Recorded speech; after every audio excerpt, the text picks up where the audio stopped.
6 minus 1 gives us 5. And again here we have 6 minus 1, which equals 5. So 5 times 5, which equals 25.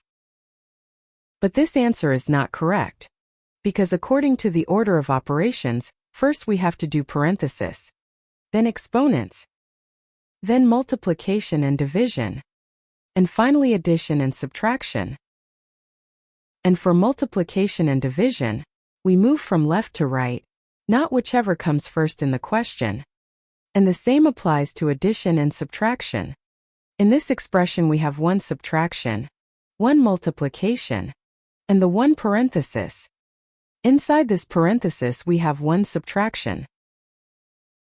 Okay, here we have a multiplication, because in mathematics when a number is placed next to parenthesis, it means multiplication. Okay, now according to the PEMDAS, first we have to do this parenthesis, then this multiplication, and finally this subtraction. If we do this subtraction before this multiplication, or this parenthesis, it is wrong.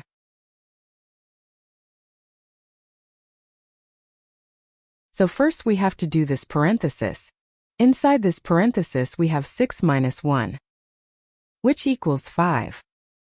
Now the expression becomes 6 minus 1 times 5. Now we have one subtraction and the one multiplication.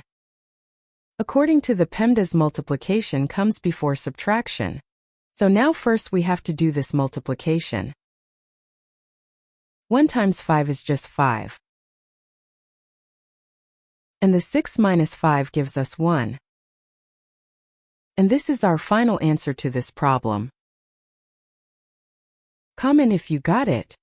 Subscribe now to IQ Surge and keep your brain getting smarter every day.